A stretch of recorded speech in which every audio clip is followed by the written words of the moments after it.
Non-binary people are not imaginary.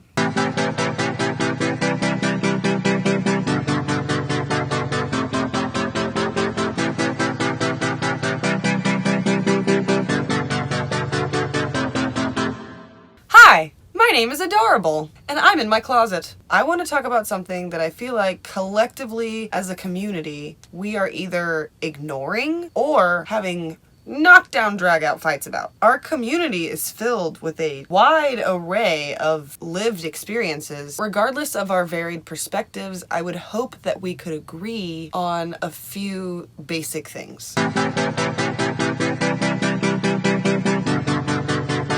Number one, fundamentally, sex and gender are two separate things. Google it. This means that grammatically, woman is not interchangeable with the term female, and the term man is not interchangeable with the term male. This is important to differentiate, especially in conversations surrounding gender or sex. 2. Socialized gender and biological sex are both on some sort of spectrum with complicated markers, hence the existence of intersex people. 3. Self-identity in regards to personal labels and or sexual orientation and even how they relate to each other is completely decided upon by the individual. And it doesn't have to make sense or be approved of by anybody else, even if anyone thinks it's wrong. 4. However we identify or present ourselves, we understand that we navigate within a current physical and social reality. This is where intersectionality comes into play, or the thing that people like to call the Oppression Olympics, which is an actual thing that is like already like the results are permanent. Like for some of us, this cannot be ignored. And for others, it's a privilege to be able to. We live on a planet where starfish literally split themselves in half to make more of them. So humans would be naive to think that our biological sex and procreative abilities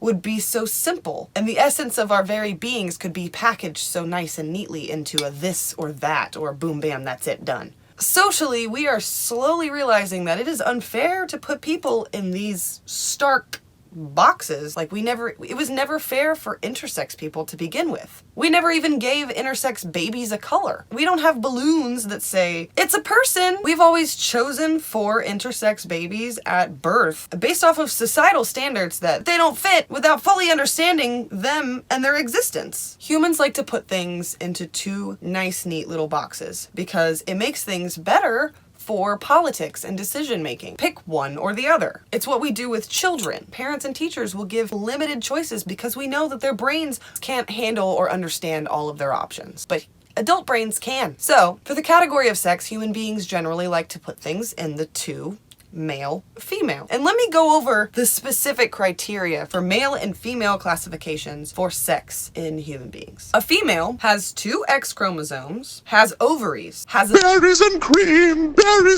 all 3 in one category. Also experiences high levels of estrogen and progesterone. Because of these hormones, this 5th one is indicative of the hormones. This person has a higher amount of fat around the breasts and the thighs and the hips, and generally has a higher pitched voice. This is generally speaking. And now let's talk about the male. 1 X and 1 Y chromosome. Berries and cream.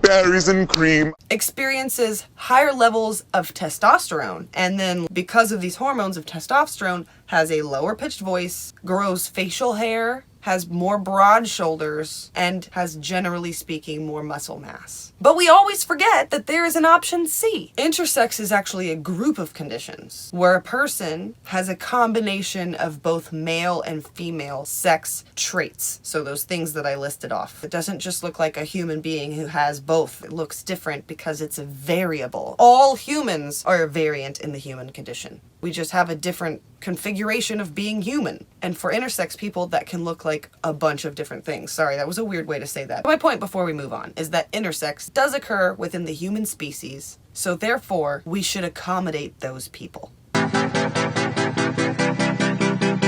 So going off these definitions, if an alien species were to come down from outer space and classify every human by our own definitions of what sex is. They might abduct a female human who has a small chest and has a hysterectomy, so they don't have ovaries. That's one entire sex marker. And then why don't we just throw in a little testosterone, giving this person bigger muscles and broad shoulders and maybe some facial hair. The aliens may not deem this person as fully female because that would be 2 male characteristics and 2 female characteristics. That's an even male to female ratio. So if anything, they might classify them as intersex. When you think about it, what makes up most of our body's behaviors and tendencies, it comes down to hormones, which all hormones are found in all people. Testosterone, estrogen, and progesterone are found in all human beings in varying degrees. Additionally, all of these hormones can be supplemented for various reasons for trans and cis people alike. So my point in stating all this is, since sex itself isn't binary,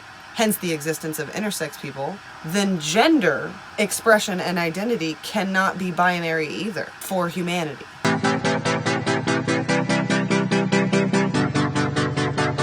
So I want to read a quote or a tweet, actually several tweets, and they're all from the same person, but they're all discussing the topic of non-binary identities and sex and gender. Now, currently this person is being broadcast on a globally known program and got a little heat for these specific comments that I'm going to bring up today, which is how I became aware of them. Some people watching this might know who said these things or where this is coming from, but I want to emphasize that this video is not to try and cancel this person. I do not feel any sort of way towards this artist, except for sadness, because she seems a little bitter. I want to focus on the words though, not the person, because I think this resentment towards non-binary people is shared by more people than just her, and I think this is a more broad conversation that we need to unpack. If your biggest concern is how people refer to you in the third person instead of your appearance getting you when you're in public, then I don't care about what you have to say about trans issues. If you navigate this earth as the gender you were assigned at birth, regardless of your pronouns, I don't care what your opinions on trans issues are, because I can promise you that you don't know shit about navigating this world as a trans person. Right off the bat, speaking this way, even just putting pronouns in quotation marks, as if they are a hypothetical concept, is divisive. Statements like this create the idea that non-binary people do not deserve to be heard out or understood because their concerns are trivial or unreasonable. Which this person in another tweet compares non-binary people to flat earthers. She is correct that I may never know what it's like to be her and live her trans experience. But likewise, she does not know what it's like for other trans people. And it's not right to dismiss non-binary trans people of being part of the conversation or assume that they don't get her. People are worried about how people refer to them in the third person and their appearance and their identity and getting for all of the above. There is no standard experience for being trans. Some trans people may go through costly and invasive surgeries and procedures to achieve certain physical features, but not all trans people have this option and not all want to do so. Certain people may have dysphoria, but this isn't something that anyone needs to prove in order to have an opinion as a trans person. Another concern she has expressed when it comes to non-binary people is the normalizing of asking for pronouns. For the record, I'm not invalidating NBs. What I'm doing is pushing back against social practices that NBs want normalized. Social practices that harm and invalidate a lot of binary trans people. What she means by this is that some binary trans people feel as though they're being clocked for being trans when asked for their pronouns. And in some cases, the question is coming from a place of bias or lack of respect. Although I feel like those people would have found a way to be disrespectful regardless. The fact of the matter is that non-binary people are not advocating for people to be targeted individually. A lot of the things I've been hearing are just asking at the beginning of classes or the first meetings of things, situations where you would need a name tag to like maybe also have pronouns. That's what we want normalized, not people being targeted for their specific pronouns. We just want it to be normalized that some people don't go by she or he, they go by they, regardless of if it makes sense to the she's and the he's of the world. She goes on to say, if asking me my pronouns is offensive to me and not asking them is offensive to you, then where do we go from here? How do we fix it? We are already here, and it's uncomfortable. It is already normalized for binary people to assume people's pronouns. Non-binary people are used to being uncomfortable and having to explain their identity when being brave enough to bring it up. Then she says, I'm 100% on board with destroying gender norms. I am not on board with this whole destroying the binary movement. Too many people identify with the binary, so that destroys identities. This is not a serious statement because factually speaking, it is impossible to destroy the gender binary. It's on a plane of existence that is going nowhere. It cannot be destroyed. We are merely expanding upon it. The phrase destroy the binary is just meant to be an inflammatory statement to enrage the cis. And apparently you. Inflammatory statements are just meant to get people to listen and have a conversation because privileged groups of people can more easily ignore social issues.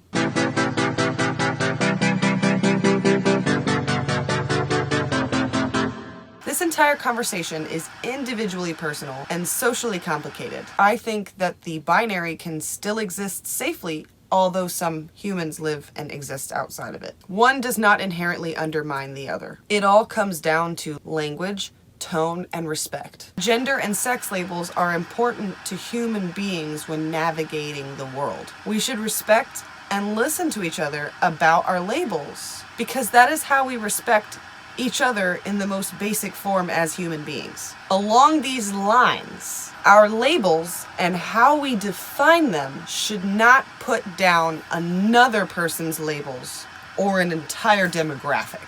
This is not an attack/defend scenario. The binary system is not going anywhere. It's established. But some people have just realized that there's more to it. You can add on top of that. This is personal, but we all exist in this community together. Well, thank you for watching. I gotta wrap this up so I can get to bed. I would like to start making more videos more regularly, but I don't want to make a schedule because I'm mentally ill. Also, get used to this backdrop because this is the only place in my house where it's semi-soundproof and secluded. Anyway, you know the drill. Like the video if you like the video. I will be posting this picture on my Instagram to promote this video. If you watched this all the way till the end, comment on that Instagram post with a sparkly emoji so that I know you came from this video.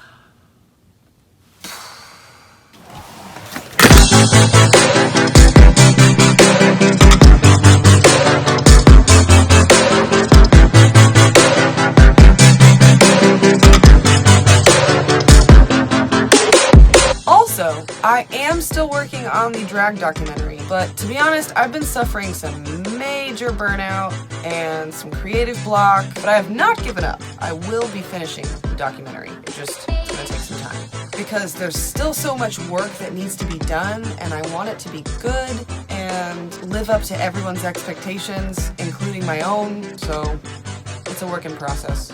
So just bear with me. I'm trying to do the things, but sometimes my brain says no.